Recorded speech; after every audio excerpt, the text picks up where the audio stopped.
Cliff May is the founder and president of the Foundation for Defense of Democracies. Van Hipp's a former Deputy Assistant Secretary of the Army. Good morning to you both. So, Van, let's start with you. I mean, this is not good when you are literally seeing these two sides launching the largest attacks ever as they're supposed to be winding down talking about peace. No, you're right. But if I'm Vladimir Putin this morning, I know I've got a security issue, big time security problem. I've got to ask myself, how in the world did an operation that took a year and a half operate inside my borders? How was Ukraine able to get in what they needed to carry out a successful attack on 5 of my bases? And I'm not talking in just a small area. I'm talking about across the breadth of the country. This was an Israeli Mossad type of operation with its sophistication, its complexity, and its success. So if I'm Putin today, I'm looking over my shoulder. And I think this is the kind of thing that I think only gives President Trump a little more leverage in bringing them to the negotiating table. Yeah. It'd be interesting to find out more details as to what actually went into the planning of this attack. Right now, it's speculation. But, Cliff, when you're launching all these attacks, and we're talking about both Russia and Ukraine here, it doesn't seem to indicate that they want to actually meet up and find a peaceful resolution.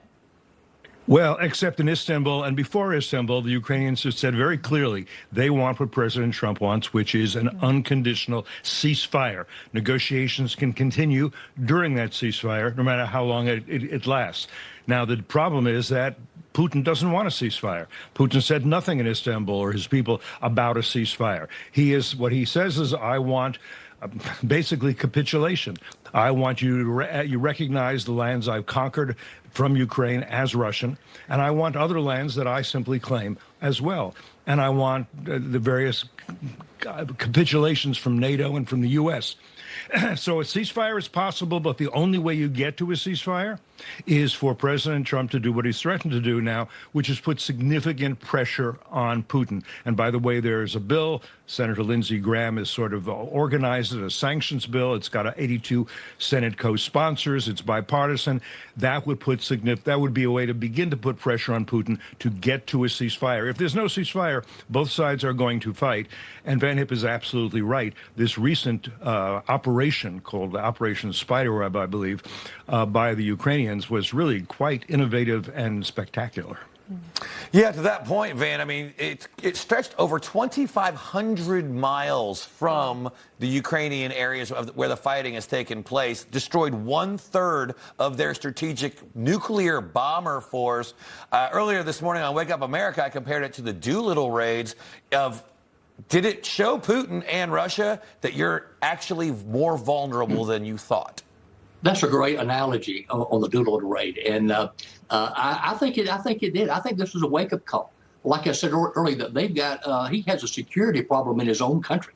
How did they get in there with what they needed to pull off this type of operation? I think the next week and a half or so is absolutely critical to seeing how this plays out. I think it was last Wednesday, President Trump said that he was giving Putin about a week and a half to 2 weeks to see if he was playing him. And if so, we would act differently, and that Putin was, quote, playing with fire. I think the old KGB agent has overplayed his hand with this president. Mm-hmm. And I'll tell you another thing that's very important.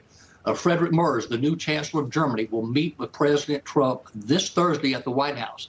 And I like this new chancellor. He's only been in there a month. I think he could be a good strategic partner for President Trump. And he has already said that he wants to lift the range of the missiles that they've already provided to Ukraine. So I think they're going to up the ante and do what it takes to bring the old KGB agent to the negotiating table. And he has overplayed his hand. Yeah, because unfortunately, it's not the number of deceased that will do it, because that continues on. And that's what President Trump has wanted to stop the fighting for and save lives. South Carolina Senator Lindsey Graham, as you were mentioning, Cliff, seems to be very, very frustrated with what's going on with Vladimir Putin. He released and spoke about it recently. Here's that.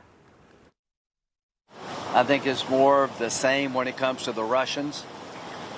Schedule a meeting, drag it out, do one or two things to suggest you're trying to interested in doing something, but I don't believe Russia is interested in peace. Thank you. So to your point, Cliff, he kind of sees through it, and I imagine you do as well. What kind of difference, though, could these secondary sanctions really make? When you hit Russia where it hurts financially, is that going to be the thing that actually pushes peace over the line? Well, it'll help for sure, because Putin needs to finance this war. And how does he do it? He does it by selling oil. So the sanctions have to make it very hard for him to sell oil, certainly at any good price. He's not going to be able to finance this war on vodka and fur hats. One important point to keep in mind is that Putin continues to hit residential districts, apartment buildings, kindergartens. It targets civilians. It's really kind of a terrorist war, and these are war crimes. What you saw the Ukrainians do in Operation Spiderweb is not that. They're hitting military targets. And that, in answer to your question, is the other thing that I think the German chancellor will talk about.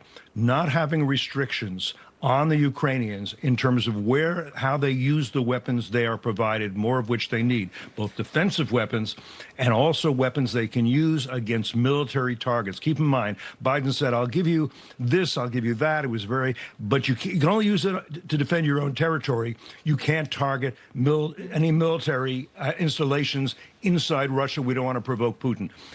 Putin has to be hurt.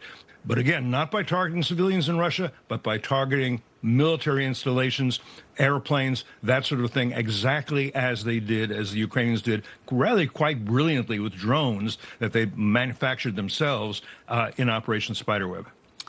And also saw that OPEC has agreed to increase production again of oil over Russia's objection, which will lower prices even more and drive even more financial hardship on Moscow. All right. Could be a busy week. Gentlemen, great insight. Cliff May and Van Hip, thank you so much for joining us.